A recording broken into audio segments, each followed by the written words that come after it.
हम ठीक ढंग से विचार करें तो हमारे पास बहुत कुछ है। स्वास्थ्य सबसे बड़ा उपहार है। संतुष्टि सबसे बड़ी उपलब्धि है। अपनापन या वफादारी सबसे बड़ा रिश्ता है। अब इस पर जरा विचार करें। स्वास्थ्य सबसे बड़ा उपहार है और ये उपहार हमें कोई भगवान देंगे कोई जरूरी नहीं है। ये उपहार प्रकृति से मिलता है। ये उपहार हमारी खुद की सावधानी से सुरक्षित रहता है।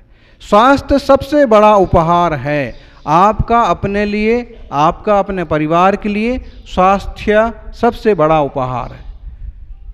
सिगरेट पीने वाले लोगों को पता होगा, आपको पता है? सिगरेट के डिब्बे पर, तंबाकू के डिब्बे पर क्या लिखा रहता है? क्या लिखा रहता है? कैंसर के लिए लाभदायक और जीवन के लिए हानिकारक। ऐसे कुछ लिखा रहता है कि तंबाकू स्वास्थ्य के लिए हानिकारक है, गुटखा जानलेवा है। फिर कभी कभी ऐड उसका दिखाते हैं कि कोई व्यक्ति सिगरेट पी रहा है और उसकी बच्ची या उसके बच्चे उससे ऐसे एक तरह से प्रार्थना करते हैं कि आपकी हमें ज़रूरत है, आप ऐसा मत करिए। इसका मतलब क्या है कि अगर कोई व्यक्ति अपने परिवार के लिए भी बढ़िया उपहार देना चाहता है तो उसका स्वास्थ्य, उसका अपना स्वास्थ्य, उसके परिवार का स्वास्थ्य सबसे बड़ा उपहार है। यदि खुद कोई व्यसन करके अपना स्वास्थ्य बिगाड़े और कोई काम करके अपने परिवार का स्वास्थ्य बिगाड़े, गलत हो जाएगा। और वर्तमान स्थितियों में तो ये लाइन और ज़्यादा महत्वपूर्ण हो गई। स्वास्थ्य सबसे बड़ा उपहार है। आप किसी के घर जाकर के, किसी की बारात में जाकर के और उसे कुछ हजार लाख का कोई सोना का हार गिफ्ट करें, उससे बड़ा उपहार यही है कि उसे मास्क गिफ्ट करें। और अपने लिए सबसे बड़ा उपहार यही है कि वहाँ जाएं नहीं। बहुत ही निकट का रिश्ता, बहुत ज़रूरी काम है जो आपके बिना नहीं हो सकता है, बस उतना करो, वरना कोई इधर उधर भटकने की ज़रूरत नहीं है। जिस टाइप से कोरोना का वायरस फैला हुआ है, इतना आतंक जितना कोरोना का है उतना तो कभी गब्बर का भी नहीं हुआ है।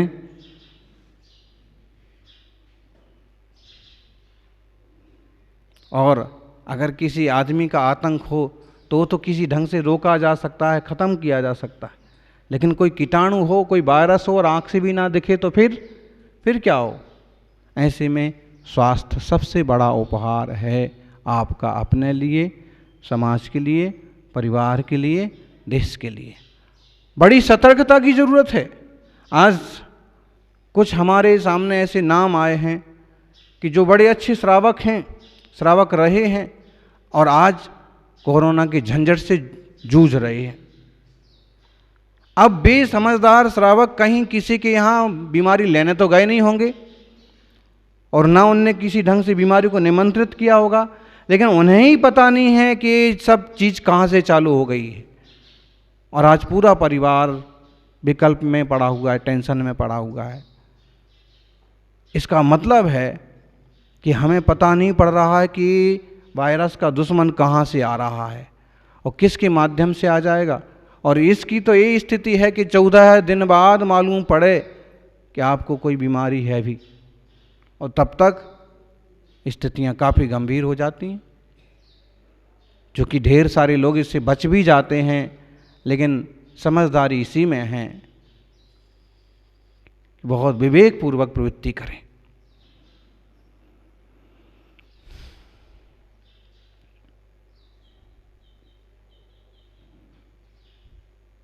एक पद्धति रही है, कई सारे लोग ऐसे रहते थे, बुजुर्ग के मुंह पर पट्टी बांध करके, धोती दुपट्टा लपेट करके फिर पूजा अभिषेक करते थे।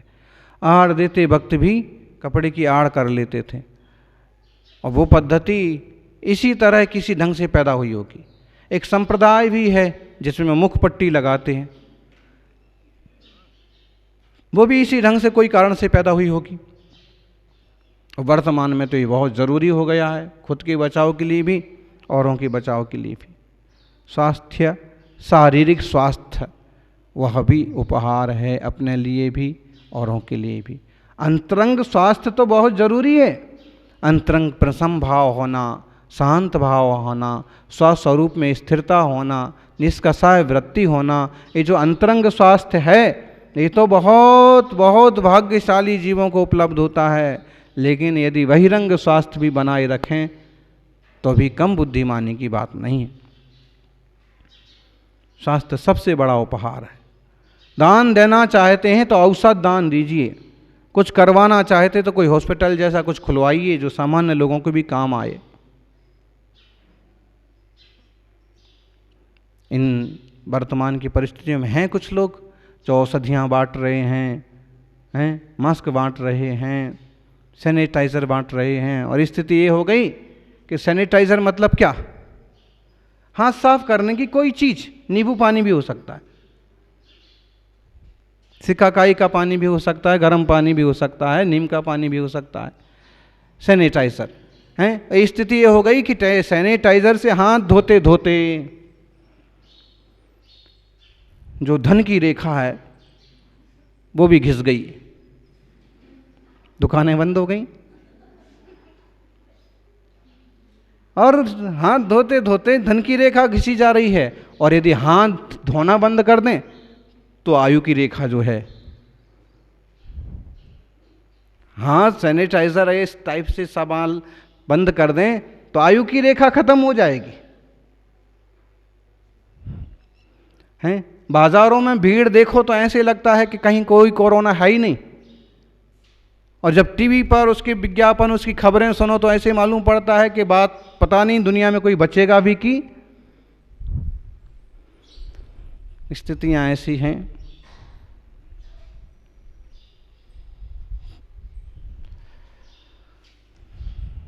स्वास्थ्य सबसे बड़ा उपहार है। और हम जिनवाणी की भाषा में कहेंगे तो कहेंगे स्वास्थ्यम यदा त्यंतक में से पुंसाम स्वार्थो न भोगा परिभंगुरात्मा त्रसोनुसंगा नचताप शांति रीतिदमाख्यात भगवान सुपार्श्वा। हे भगवान सुपार्श्वनाथ, आपने ऐसे कहा कि संसार के विषय भोगों में कोई स्वास्थ्य नहीं है, संसार की कोई चीज़ें शाश्वत नहीं हैं। जो व्यक्ति सहज शांत है और स्वरूप की दृष्टि वाला है, जो अपने आप को जानता है, अपने आप में स्थित है, वह ही वास्तविक स्वास्थ्य है।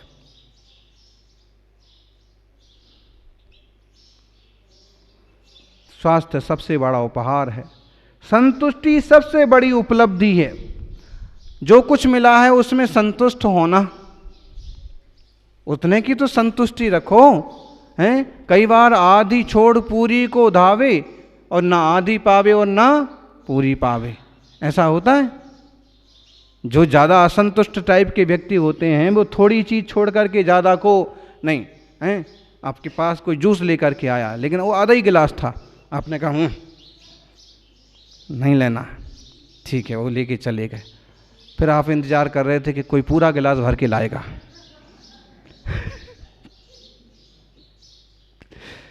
किसी भी मामले में एक किताब दी आपको, वो थोड़ी फटी हुई थी, फटी हुई किताब नहीं चाहिए हमको, वो किसी और के काम में आ गई। आप सोच रहे थे नई किताब मिलेगी, नया का तो अभी कोई काम है नहीं, उपलब्ध होगी तो मिलेगी। कोई भी मामले में रूम है, इसमें क्या है, खिड़की नहीं है, टूटी हुई खिड़की है, दरवाज़ा है ठीक से बंद नहीं होता है, इसमें हम नहीं रुकेंगे। आए दूसरे और रुक गए।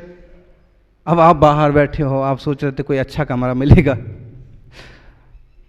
तो स्थिति ऐसे ही होती है। इसलिए संतुष्टि सबसे बड़ी उपलब्धि। जो कुछ मिल गया है उसमें एडजस्ट होना, उसमें समझ लेना, कोशिश करना अच्छा मिले, अच्छा उपलब्ध हो, लेकिन जो कुछ मिल रहा है उसमें डिस्टर्ब नहीं होना, उसको पहले संभाल लो। फिर बहुत लोग होते हैं जो कुछ मिल रहा है उनमें उनको संतोष ही नहीं है, और चाहिए और चाहिए। वो तृष्णा की राजा हैं, किंग मिडास की कथा आती है। एक राजा था, मिडास उसका नाम था। हैं, और उसको संतोष नहीं था। वो राजा है, उसके पास सोने चांदी के गोदाम हैं, सब चीज़ें हैं, हार मुकुट है, खाने की पीने की सब चीज़ें हैं, फिर भी उसको इच्छा रहती कि मुझे कुछ और मिले, कुछ और मिले, कुछ और मिले। और इस तरह से कोई एक देवता प्रसन्न हो गया और उसने सोचा कि अब देवता से ऐसा कुछ मांग लिया जाए कि धन ही धन हो जाए, हैं। और ध्यान रखना, धन धन धन धन करते करते एक दिन निधन ही हाथ लगता है, धन हाथ लगता,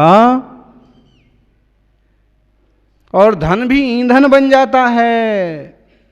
देख लो, अमुक गाड़ी वाले का एक्सीडेंट हुआ और गाड़ी में ऐसे आग लग गई कि वो जो बैठे हुए थे ना, वो गाड़ी उनके लिए ईंधन बन गई, खत्म होने में, जलने में। होता है ना दुनिया में, विचित्र है। इसलिए तो राजा ने देवता से कहा कि मुझे ऐसा वरदान दो कि मैं जो भी छूं तो सोने की बन जाए। देवता ने कहा तथास्तु। हुआ क्या? राजा ने दरवाजा छुआ, दरवाजा सोने का हो गया। बोलो बोलो जी अशोक, अगर ऐसा मिल जाए आपको वरदान तो कितना बढ़िया होगा। फिर ये खंबा छुओगे तो ये सोने का हो जाएगा। ऊपर जो जा कर के अपन वो छुएंगे सारा, सब वेदियाँ, सब मंदिर, हर बस को छूने का, फिर हर बस सोने की हो जाएगी। हो, फिर लोग सोने की बस में बैठेंगे। लेकिन एक कथा सुनो पूरी पहले। वो राजा कहता है कि सब चीज़ सोने की हो जाए। दरवाज़ा छुआ, सोने का हो गया। कुर्सी छुई, सोने की हो गई। जूते छुए, सोने के हो गए। जो कुछ छूता सब सोने का हो जाता। भूख लगी, थाली छुई, थाली आई तो थाली छुई, सोने की हो गई। खुशी हुई, हाँ सारी थालियाँ सोने की हो जाएंगी, सारे बर्तन। लेकिन जैसे ही रोटी छुई तो रोटी भी सोने की हो गई। साग छुई, साग भी। बहुत जोर की प्यास लगी, गिलास छुआ, सो गिलास भी। पानी भी साफ सोना जैसा जड़ हो गया। इससे थक हार करके बड़ा तंग आया और ऐसे ही विकल्प में था कि क्या करूं, क्या खाऊं, क्या पीऊं, कि उसकी खेलती हुई बेटी, खेलता हुआ सुंदर राजकुमार और पिताजी करता हुआ उसके पास आया तो उसने उसको भी छुआ। खुशी खुशी में भूल ही गया कि क्या हो रहा है, वो भी सोने का हो गया। आप तो उसको जैसे ये बोलते हैं कि वरदान जो है वो अभिशाप बन जाता है। वरदान भी कभी कभी अभिशाप बन जाता है। बेटा भी सोने का हो गया, जड़ हो गया, बोलता नहीं है, अब खेलता नहीं। जब सब कुछ सोने का होने लगा तो उसको ये समझ में आने, सब चीज़ सोने की होने लगी और उसको रोना आने लगा। ऐसा सोने से क्या मतलब है? बहुत ज़्यादा तृष्णालु लोगों की ऐसी दशा होती है। जो कुछ उपलब्ध है उसमें संतुष्ट रहना सीखें।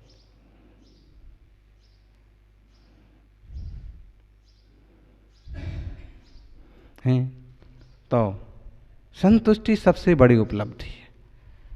संतुष्टि सबसे बड़ी उपलब्धि है का मतलब ये है कि आप बड़ी समझदारी से काम कीजिए। आपको तरक्की करना है, उन्नति करना है, उसके लिए पुरुषार्थ करिए, भविष्य की थोड़ी सी आशा रखिए। लेकिन बहुत ज़्यादा लोभ लालच पालना और बहुत ज़्यादा हाथ पांव पटकना और जो कुछ सामने है उसकी कोई वैल्यू नहीं करना,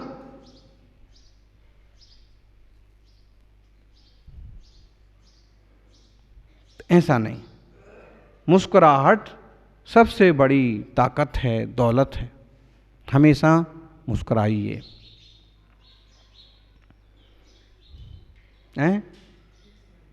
कीप स्माइलिंग।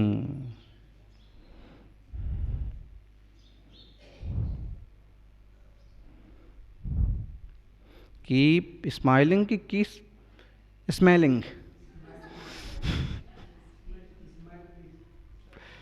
Smell please.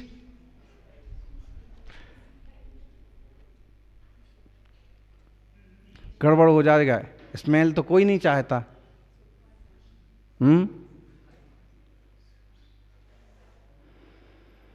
मतलब है कि प्रसन्न रहिए।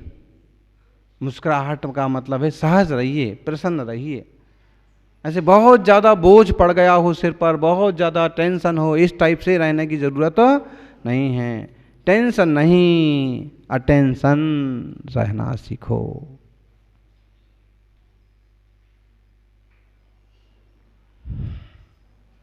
तो अपन इस बात को समझें। और वफादारी सबसे बड़ा रिश्ता है। वफादारी, अपनापन, दूसरे की भलाई का, एक दूसरे को संभाल का जो भाव है, वो सबसे बड़ा रिश्ता है। ये श्रावकों में जरूर होना चाहिए। ज्ञानियों, ये कुछ ऐसी बातें हैं कि बहुत व्यवहारिक हैं और ये आपके जीवन का अंग बने, ऐसी मंगल भावना। ये सारी बातें सम्यक दृष्टि जीव के जीवन में सहज रूप से आ जाती हैं। और इस सम्यक दर्शन के संबंध में हम सभी देखें तो आचार्य देव कुंद कुंद स्वामी दर्शन पहाड़ में बड़ा अच्छा मार्गदर्शन करते हैं।